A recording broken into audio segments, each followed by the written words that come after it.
The Spirit 28 was the very last fiberglass design of boat built by Picton Sports Boats.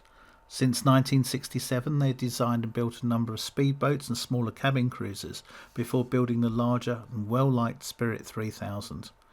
However, after introducing the Spirit 28, the company changed direction, and from their factory at Bridgend in Bridgend, they concentrated solely on building and developing their highly successful Cobra rib brand. In 2007, brothers David and Hugh Picton decided to sell the company to a Dorset-based investment group. However, this is the story of one of the very last fiberglass boats to have left the Bridgend factory before they became Cobra ribs.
Ironically, I'd had a sailing boat when I was younger, but hadn't really had any boats for some years. And then I had a succession of motorboats, starting with a Birchwood 23, a Falcon 27, a Birchwood 370. And I'd found myself, after leaving the armed forces, without a boat at all and very little money. And myself and my son, who was quite young at the time, liked boating, and we kind of looked around at what was available on the market, and I found Two's company sitting in a yard in Norwich, and it had been sitting out of the water for some time, and it wasn't in a very good condition. It had been rather neglected. The engine bay was full of oily water, there was water damage inside the boat itself, the canopies had been left open, and the boat was just generally in very poor condition. The fiberglass was very dull, and the outdrives looked like they hadn't had any servicing or love for a very long time. I did a deal on the boat and got it for the price that I wanted to pay, and I was kind of punching above my weight because the size of the boat it was for the amount of money I paid, it looked like a good deal. I would never ever recommend anybody to buy a boat that they don't know or absolutely don't know what they're getting into.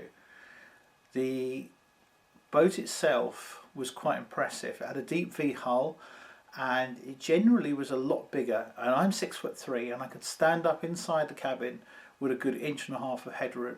That was unheard of, but the general condition of the boat was very poor. I had the engines running with the outdrives in buckets of water or big bins of water, and the engines did start and they seemed to run okay. What did I find out? We found out very quickly that the water pumps, which are in the bottom of the outdrives, had worn out, and 500 yards down the river on the launch day we found that they needed to be lifted again, and substantially more money thrown at it to fix the problems that we originally found. So I did quite a large amount of work on the boat at the yard before I launched it, including a complete refurbishment, or so I thought, of the outdrives. What I failed to neglect was the fact that in the outdrives are the main water pumps for the engine. So literally the boat looked very nice, a lot of money and time had been spent on it, popped it in the water, less than 5 minutes down the river and the engines were overheating. This meant that the boat had to be lifted. I limped it down to another yard of Doug Ashley Marine, and I'm glad I did. It was the smartest move I did, because we took the outdrives apart. Everything was done by the book, by the Mercruiser book, and the parts that were replaced inside added up to a whole lot of money. But from that point forwards we had relatively trouble-free motoring. with the boat for several years. And it's been a labour of love since then, really. I've enjoyed the boat. We've really had a lot of fun with her. And when we came to sell her, she really was in as good a condition mechanically as she could be. The thing that impressed me the most about the boat was you went into a really large cockpit, and if that wasn't enough, the lazarette, because of the deep V hull, you could literally hide in there. You could probably put another cabin underneath the boat. The engines were a dream to work on because you had enough room around the engines to work as well. And then you went down into the cabin itself. As I said, you could stand up. It was really well appointed. The finish was good, although I did revarnish everything in the early days of owning the boat. I think pretty much every system has been changed. We changed battery chargers, we changed toilet systems, water pumps. Literally, if it could have been done, it's been done. Possibly the biggest selling point for this boat has been the amount of people that you can sit comfortably in the back. It's been fabulous. We've had some great little parties in the back of it. The blue LED lighting, which I installed right at the outset, has been fabulous. It's a real mood generator, and it's just a lovely, lovely little boat to entertain on. And when the weather's not been so good, we've had 6 people sitting around the berth inside, enjoying a few drinks and just having a generally very nice time. The decision to sell, that was a real toughie. At the end of 2020, we hadn't really used the boat that much over the year, but the boat business was booming, and we looked at the type of boat that we wanted to have, and the opportunity came to purchase another boat.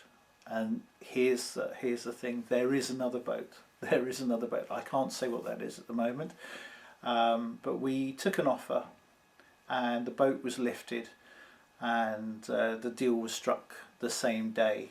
And remarkable to see how good a condition it was, even with the marine growth that was on there. It had been regularly lifted year after year, and maintenance had been done, but it was in good condition, but it needed money spent on it. And I found a buyer who was willing to accept that money needed to be spent on the boat to make it their perfect boat, and that's what they were willing to do.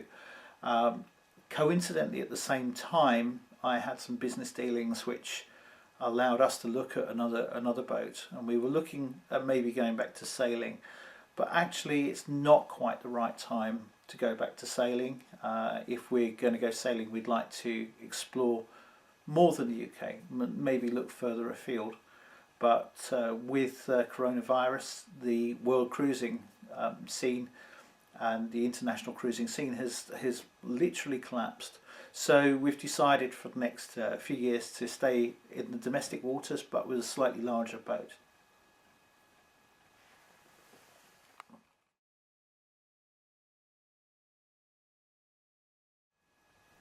Summing up the Spirit 28, I would say that Picton built a really good boat. It had a lot more room inside than other boats of its class, and the social space in the cockpit was just second to none. Coupled that to really sure-footed seakeeping with a deep V hull and just a really great finish, I genuinely believe that if Picton had carried on building boats, this would have propelled them into a different league of boat building. Sadly, they did change their tack, and this was one of the very last boats to have left the Bridgend factory before the ribs and the Cobra ribs started to be built. But at 31 years old, she's still going strong, and I genuinely believe that the new owners will have a whale of a time with her.